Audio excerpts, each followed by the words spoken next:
Viewers, welcome to the Personal Injury Law Show. This is a show that talks about everything current in the law of personal injuries and of importance to you, the viewer. My name's Tony Carbone. I'm a personal injury lawyer of 30 years' experience. With me tonight I've got Nunzio Tartaglia, an insurance partner in the law firm. Good evening, Nunz. Good evening, Tony. Viewers, welcome. And Dr Mehrdad, the Transport Accident Commission partner in a law firm. Good evening, Don. Good evening, Tony. Good evening, viewers. Tonight, viewers, we've got a riveting show. We've got Dr Mehrdad Nikfarjam. He's going to be talking about the Pancare Foundation.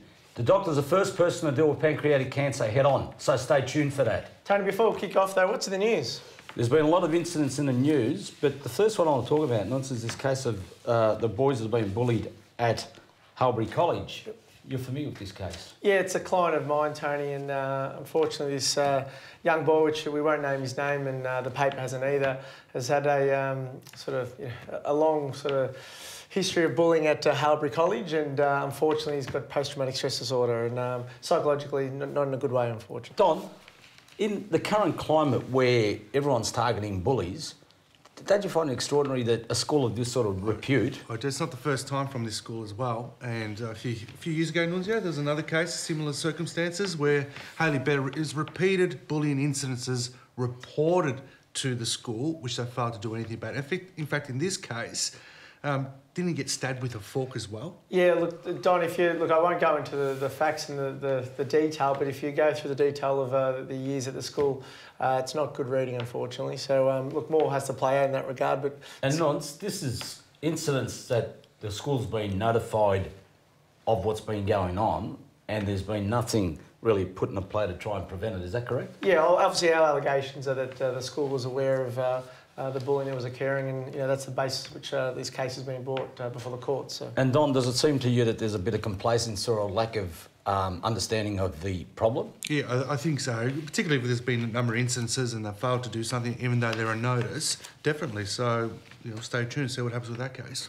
Well, look, viewers, go to the website of Bully Zero. I'm sure you'll learn a lot from that. Nonce, here's another one of yours. Trainer sued for tyre fall. What's this all about? Yeah, look, Tony, this is another case in which our client is suing Body Revival Health Fitness due to an incident that happened at a boot training session. And it's been reported in the paper already. The facts aren't entirely correct, but so I won't say too much about it. But effectively, Tony, she tripped on a tyre that was covering a hazard, and that's really the basis on this case. So. An important thing about this case, it was a work activity? No, it was just personal training, just trying to get fit, so not a work activity. And she sustained quite significant injuries. I believe she fractured elbows. Yeah, look, nasty injuries, Don, and they're going to be permanent, and that's why we've issued this proceeding. So. Don, when you're dealing with this, as in the workplace, there's talk about giving adequate instructions and safeguards. How to properly use the equipment and what to look out for. Tell us a bit more about that. Well, that's right. I mean, in these circumstances, if there is a hazard that's already in place, they should be directed as to try to avoid those hazards. In this case, was that they put a hazard. Well, maybe do it elsewhere. Yeah, but they created a hazard to cover a hazard, if that makes sense. So they were told to go and do it. And even if it's inadvertence, the law still protects you because the law protects you against. That's right. And look, sometimes there's what's called contributory negligence, but largely, our allegations is that Body Revival are at fault for this. There's this ongoing problem with Crown Casino, and Don, the coroner's made some sort of findings about the Anthony Dooning death. That's correct. Well, a couple of years ago, Anthony Dunning was, tackled by security guards, and they placed him down on the floor and conducted a security, I wouldn't call it, was just thugs just put him down to the ground, and he died as a result. Well, he had a cardiac arrest because they weren't checking to see his vital signs. The coroner conducted an inquest and made findings that there was a culture of aggressive behaviour through the security guards at Crown Casino. Unfortunately, the coroner didn't go any further to make any recommendations. So it's I think, they say that since that time, Crown has improved their training, their techniques, their procedures. But there was another incident there last week. I was about to say, it was in the news last week. It was, I think it was on Current Affair for almost 10 minutes. So I'm not sure if that's the case, and that's why I think the family and their lawyers are fairly peeved off about it, to be honest. Well, one of the things that the family tried to request that the coroner make recommendations is that any incidences be reported to the police, and the coroner said it's not necessary. So, well, there was another incident last week, Dom, where outside the nightclub, someone assaulted a bouncer, then they chased him down the street, caught up with him and bolted the living daylights out of him. Yeah. I mean, so it's a cultural thing, isn't it? Yeah, and the nightclub scene's becoming quite dangerous, and those occupiers need to make sure that they've got the right people, the right training, right techniques, right procedures in place. And more importantly, the right culture. Yeah. Their job as security guards is not to actually hit anyone; it's to actually prevent violence. Unfortunately, that's right. Unfortunately, when it gets in the heat of it, the egos unfortunately come out. So and when they start swinging, that's right. That's not the way to go, is it? No. All right, this oat shock. Don, you're a father, a couple of young kids. Nestle, they found worms in some porridge. Well, Nestle found no evidence. A mother bought some oats. I didn't expect them to say that there is evidence, but... Yeah. Well, that's the problem. Mother bought some oats, unglutoba oats, and cooked it for her daughter, and then realised when she took a spoon that there was some worms in it. And then reported to Nestle, and Nestle came out saying that no such evidence existed, which is quite interesting. Don, that's why I would... No, I don't want to play this down, but there's this company that's been set up to actually sell worms and other creatures and things like that. So I don't know. Did they actually cause you any harm? Tony, I couldn't say. I know that I would think they would, but look, in this case, it's a funny one because when the mother called Nestle, they said, look, just throw it out and we'll give you a refund. But then they accidentally sent her the email, their internal email to her, which basically said this is a big issue, we need to look into it. So double-edged shot. I'm glad that they took it seriously, but at the same time, don't trivialise it with the parent and then internally make it a serious issue. So, I think it's a double-edged sword. Well, it's a big issue because Coles owns Nestle, so it's a big distribution, isn't it? Yeah. Well, the point is, I guess, don't throw it out. Just keep it as evidence, as we always say. I mean, and what about the Trade Practices Act and... Yeah, look, the Sale of Goods Act, Tony, if it's not of measurable quality, you can institute your proceedings on that behalf, and there's really no thresholds there. So there's potentially cases, depending on really the extent of the damage, if there's any psychological damage. Doesn't look like it, thankfully, but there could be a case there. All right, we'll come back to that. This article by Suzanne Carbone, unrelated, Don, has got a shootout in Athens. Some poor bloke's gone for a holiday and he's caught up in this shootout where the anti-terror police are trying to track down this bloke they've been trying to capture for some time, and he gets shot in the ankle. Yeah. He's after compensation. What do you think? Well, look, I mean, he was at a cafe or something trying to get a souvlaki, and then there was a big shootout between terrorists and the police. He was shot in his Achilles tendons, but they don't know, or he doesn't know if it was the police who shot him or the terrorist who was running away. Well, I don't think that the police can start shooting, can they? Well, they should. I think that's the basis of their actions, saying that that was over the top reaction. And you don't put just innocent bystanders at risk in that regard. So. And he's made his lawyers from Victoria, I believe, have sent a letter off to the Greek government asking for compensation. Do you reckon it'll get compo? Well, Greg's got financial issues. The financial issues, I'm saying. I guess the law of the land applies, so we don't know. But the point about this story, though, is his insurance policy didn't cover him. So, travel insurance didn't cover him because it doesn't cover you. The exclusions is any injuries caused by a terrorist act. So this is regarded as a terrorist act. So, look, good luck to him. Hopefully he does get some compensation from the Greek government if they get money. If they find money. So, Don, thanks for coming on board. Viewers, stay tuned. We've got to go. Sponsors break. After break, we're going to have Dr Mehrdad Nikfarjam. So stay tuned for that.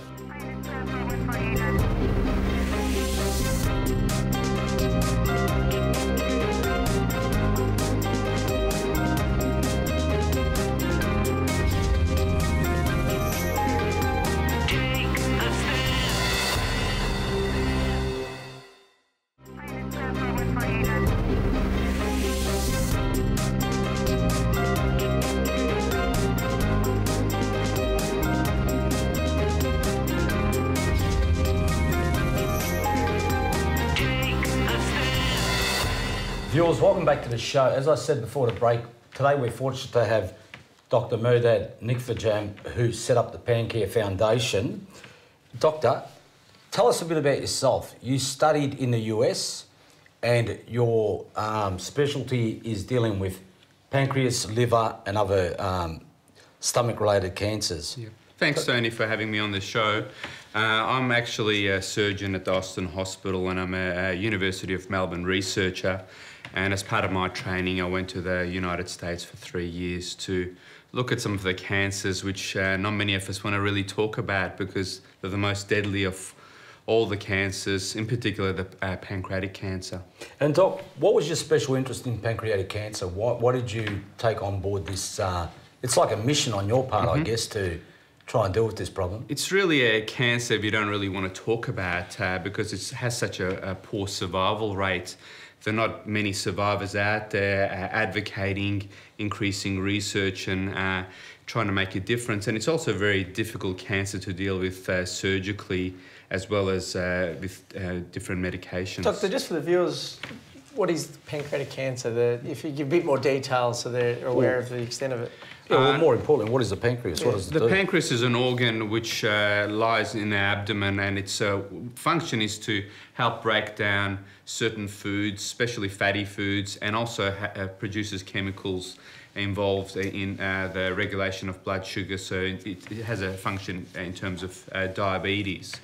But it's an organ that's there and in a very critical area, and when cancers develop, it's very difficult to treat. Often it's too late by the time we discover these cancers. It's one of the silent killers. Nunz, one of the stats is that there's about 130 Australians that die every week from pancreatic, liver, biliary and foregut cancer. That's a pretty high number, isn't it? It's alarming statistics, and for the pancreas, what's not known, it's the 4th leading cause of cancer death in this country. And the way it's progressing, by 2030, it'll be the 2nd leading cause of cancer death. And in terms of compared to other cancers, which are also very have a great impact, like breast cancer, prostate and colon cancer, the research funding to improve things is just simply not there. So why is that though, Doctor? What's the rhyme or reason behind that? The awareness is not there, and we don't have the survivors who live long enough to go out there and advocate improving research, providing increased education. So there's an urgent need to make a difference. Yeah, but I would have thought it works the other way because the survival rates is not as strong as other types of cancer, that more should be going into it. Don't you agree? You would think so, but if you don't have the people surviving these cancers who can get out there and talk about them, it's difficult. Doc, when you set up the Pancare Foundation, are you aware of any other organisations in Australia that actually put money towards research in this area? Look, the Cancer Council does put money towards cancer research, but in terms of these specific cancers, there's only 1 or 2 other organisations that look at providing more specific funding in this area. But a lot more is required. Okay. Nunz, do you know what the main causes of these cancers are? I mean, or limited knowledge we've got. Look, that's the point. I've got to say, look, obviously, we're so happy to have you on the show. And when I was doing some reading for this show, a lot of it, to be honest, I had no idea about, and it just shows that the awareness is not there, and that's why it's great to have you on the show and explain it to the viewers and as to what the symptoms are, the issues, and so forth. In terms of risk factors, we do have smoking. Diet has a lot to do with it as well. There's some more information about diabetes being a risk factor. But in terms of symptoms, very little early symptoms that point towards these cancers. Family history of cancer is important in about 5 to 10% of cases. So we do have a screening program where families who have 2 or more first degree or 1 first degree and 2 or more second degree relatives can look at being screened for these cancers, but it's all part of a research protocol. A lot more information is required. What's the age group when these things become more identifiable? In terms of the age group that these cancers affect, it's the age group in the patients in their 60s to 80s. Yep. But it does affect young people. Recently, Myself, I've had several patients in their 40s Okay. affected by these cancers. Doc, you talk about diet. What in particular, what sort of diets are probably the highest risk? Well, there is an association with being overweight or obesity with these cancers. So one of the contributing factors is thought to be obesity, but more research is required in this area as well. So the foundation's collecting data now, Doctor, is that correct? We do collect data on all our patients. We deal with other cancers such as liver, bile duct and foregut cancers as well. We require more funding for areas that's not typically funded by government.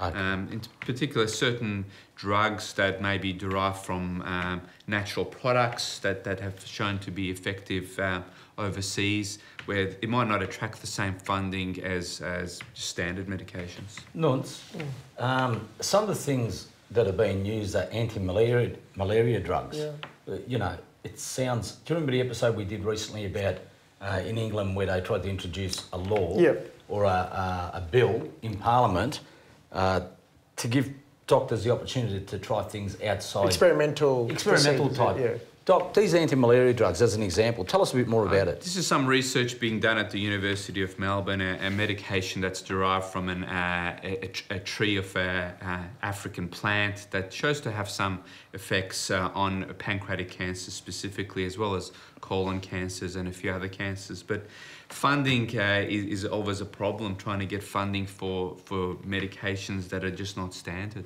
And this anti-malaria drug, you've used it on a couple of patients so far? No, this is all done experimentally. Okay. It's called glucuronidone. It's an experimental medication that's showing some promise in the treatment of pancreatic cancer in the laboratory. Okay, and you're dealing with mice? These are mainly done the experimental work in mice and in culture medium. Just, Doctor, how quickly, once a patient's diagnosed, how quickly is the progression? Because obviously the survival rate's not strong, so how quickly is the progression to eventual passing? So in terms of the 5-year survival, it's about 6% of people It's very survive low. to 5 years. It's very low, isn't it? And the average life expectancy of patients with pancreatic cancer is about 6 to 9 months. Wow. So it's a real downhill. Oh, it's quick. It is. Doc, with the screening, what's that involve?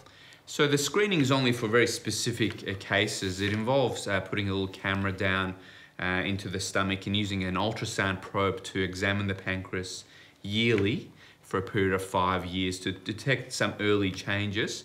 But the effectiveness of it, it's questionable at the moment, and it's part of a research. Okay. Viewers, stay tuned. We're going to go to a break. After the break, we'll continue this discussion with Dr Mehrdad.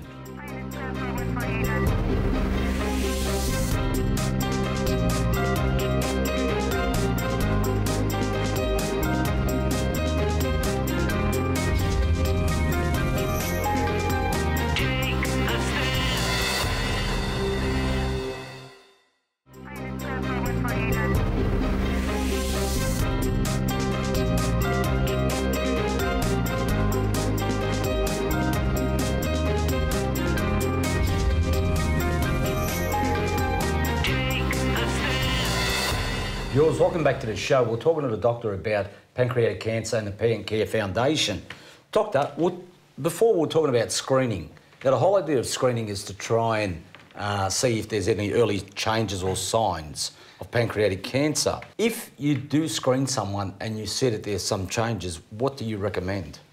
So that's where the research comes into it, and it's quite difficult. So we look for very early changes, but we have to decide at some stage whether certain patients need to undergo surgery or not, and that's where the difficulty comes. So we look for changes that may indicate that these patients may be progressing to developing pancreatic cancer and offering early surgery. Tell us a bit more about the foundation.